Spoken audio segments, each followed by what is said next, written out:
Apabila dia menghampiri makhluk tersebut,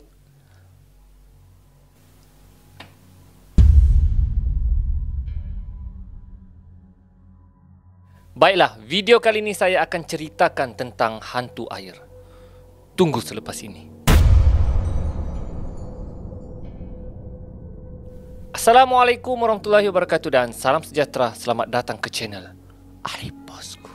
Baiklah, channel ini banyak menyediakan video-video yang menarik. Jadi jangan lupa untuk subscribe dan tekan butang loceng untuk update video-video yang terbaru. Jadi guys, video kali ini saya akan menceritakan tentang hantu air.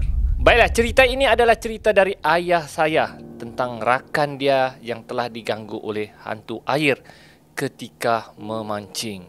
Jadi siapa yang tidak kenal dengan hantu air? Hantu air selalunya muncul di kawasan-kawasan yang berair seperti sungai, kolam, tasik, laut. Dan kisah legenda Badang pun pernah berjumpa dengan hantu air.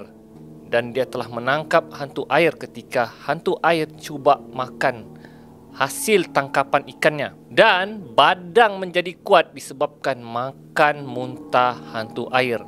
Jadi kisah hantu air ni memang sudah turun-temurun kedengaran ceritanya. So, ini adalah kisah daripada kawan ayah saya tentang hantu air. Jadi, jom kita dengar kisah hantu air. Kisahnya bermula ketika kawan ayah saya bersiap-siap untuk memancing. Pada zaman ayah saya biasanya memancing mereka buat pada waktu malam. Okay? Kawan ayah saya dia berdua, berdua dan membuat persiapanlah kelengkapan untuk memancing. Memancing pada zaman dahulu dia bukanlah guna joran. Kalau sekarang ni kita guna joran saja dan gulung. Kalau zaman dahulu pada zaman ayah saya, mereka hanya menggunakan pancing yang menggunakan tangan. Digulung di satu bekas dan umpan di laut. Dan mereka hanya rasakan, sekiranya umpan itu dipancing, mereka hanya rasa lalui jari mereka, Jadi apabila ikan tersebut sentuh, mereka akan tarik. Ataupun dipanggil sebagai sintak lah, sintak. Tarik kuat. Berbeza pada zaman sekarang, kita hanya guna joran. Joran secara otomatik dia akan, dia akan bila ikan makan umpan, tangsi akan tertarik dan joran akan bengkok dan secara otomatik kail akan menyangkut di mulut ikan. Itu pada zaman sekarang, tapi pada zaman dahulu hanya menggunakan jari, manual lah. Jadi dijadikan cerita, kawan ayah saya ini keluar pada waktu malam. Mereka hanya menggunakan strongking. Strongking ni dia guna minyak tanah dan ada satu sumbu. Dan bila dipom, sumbu tu akan marak menjadi lampu. Jadi sumbu lampu tu bertahan hingga satu malam lah, ikut kuantiti minyak dalam strongking tersebut. Jadi kawan ayah saya ini memancing di satu kawasan lah, kawasan dipanggil Lubuk. Lubuk memang kawasan di situ banyak ikan yang selalu orang pancing dan kebanyakan ikan-ikan di situ sangat besar dan sangat banyak.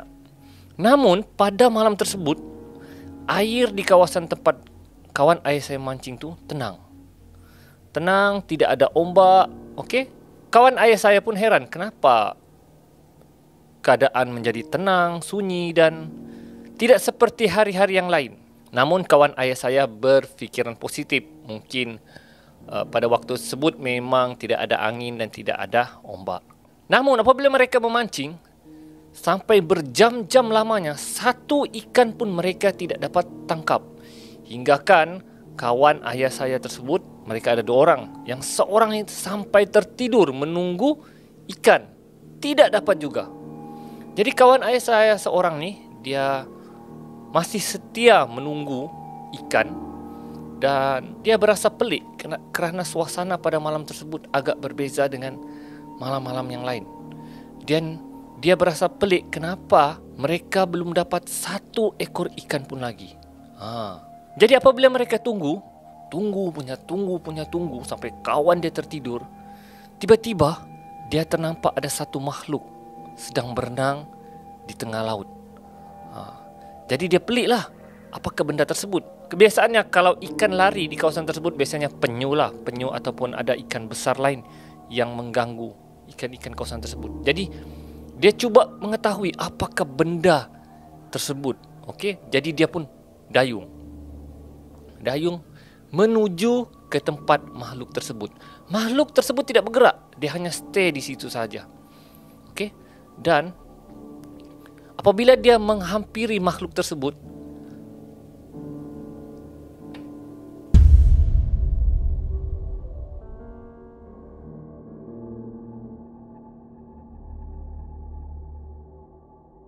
dia lihat makhluk tersebut seperti tubuh badan orang. Dia berasa pelik. Siapa pula di tengah laut ni, tengah mandi pula kan? Ya. Tapi makhluk yang dilihatnya berwarna hitam. Berwarna hitam, tapi dia membelakang lah. Membelakang kawan ayah saya tersebut. Jadi dia takut mungkin orang tu lemas kah, minta tolong kah. Jadi dia pun dayung dengan lebih dekat untuk mengetahui apakah makhluk tersebut. Dan apabila semakin dia dekat, dia lihat makhluk tersebut bersisik. Guys, bersisik. Tapi dia dari belakang, dia berwarna hitam, bersisik dan bentuk orang, tapi dia membelakang. Jadi dia cuba perhati betul-betul. Sepertinya makhluk tersebut sedang makan. Okey, sedang, kalau kita makan lah dari belakang kan, macam dia tengah makan lah. So dia berasa heran lah. Jadi kawan ayah saya tu dayung lagi semakin dekat, dan betul-betul benda makhluk tersebut betul-betul dekat dengan dia, dan dia boleh sentuh atau pegang. Tapi dia tidak mau pegang. Dia hanya cuit dengan dayung tersebut. Dia cuit bahu, okey, bahu makhluk tersebut. Dia bentuk macam orang, cuma dia bersisik dan berwarna hitam, dan dia seperti ada lendir di badan dia. Tapi dia tidak tahu makhluk tersebut makhluk apa. Okey, dan dia sentuh guna dayung. Dan bila dia cuit di bahunya, makhluk tersebut terkejut. Okey, terkejut. Dan bila dia toleh, kawan ayah saya terkejut. Ya Allah, apakah benar makhluk ini? Dia seperti muka seperti seekor ikan. Mata dia putih seperti mata ikan. Di kawasan pipinya ada seperti insang. Dan makhluk tersebut memerhati kawan ayah saya, dan mereka saling berpandangan. Okey? Dan ketika itu kawan ayah saya sudah tidak boleh buat apa-apa. Dia hanya terpaku melihat makhluk tersebut. Dan dia sudah speechless, tidak berkata apa-apa. Dia cakap dia mau baca doa pun sudah tidak boleh, sebab dia seperti terkejut dan tergamam melihat makhluk tersebut. Dan makhluk tersebut masih melihat dia dengan penuh hairan. Jadi mereka kedua-dua sama-sama hairan lah. Okey, mungkin kawan ayah saya hairan apa makhluk tersebut, dan makhluk tersebut mungkin hairan kenapa manusia boleh nampak dia. Dan kawan ayah saya sudah tidak mampu bergerak dan kaku. Dia hanya goyangkan, goyangkan perahu dia agar kawannya yang tidur di depan tu bangun. Namun kawannya hanya tidur nyenyak, tidak sedarkan diri, guys. Ya Allah. Jadi kawan ayah saya ini bergegar, guys. Dia takut melihat makhluk tersebut, dan makhluk tersebut masih memerhati dan cuba mendekati kawan ayah saya. Dia datang. Okey, kamu bayangkanlah, guys, kalau hantu tu, makhluk datang pergi dekat muka kau nak gerun kah, guys? Gerun, guys. Gerun. Mungkin kalau saya terkencing sudah. Saya rasa makhluk tersebut cuba dekat, dia cuba perhati. Pastikan itu manusia.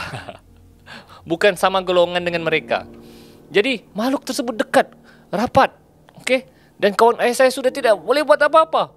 Mulutnya sudah terkunci, badannya sudah kaku. Dan apabila makhluk tersebut dekat dengan muka dia, dia terus zoom, masuk ke dalam air. Dan bila makhluk tersebut masuk dalam air, baru kawan ayah saya dapat bergerak. Okey, mungkinlah dia tidak tergerak sebab dia kaku dan terkejut melihat makhluk tersebut. Dan dia segera hidupkan enjin bot dan brum, lari dari kawasan tersebut. Dan bila jauh sudah memandu, Baru kawannya itu terbangun. Apa punya kawan? Jadi kawannya terbangun. Kita kemana nih, dia cakap. Kenapa kita tidak mancing? Dan kawan ayah saya cakap, kita balik. Balik sekarang.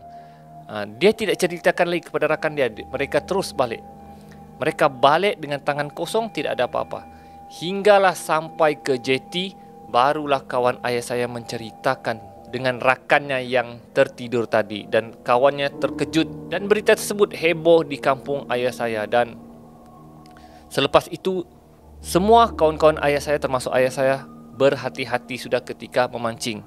Mereka diberi nasihat agar sentiasa membaca doa, menjaga adab, dan sekiranya jumpa makhluk tersebut, makhluk berkenaan, makhluk yang pelik, kalau boleh jangan tegur, biarkan sahaja. Itu nasihat-nasihat yang diberikan oleh orang-orang kampung kawan ayah saya.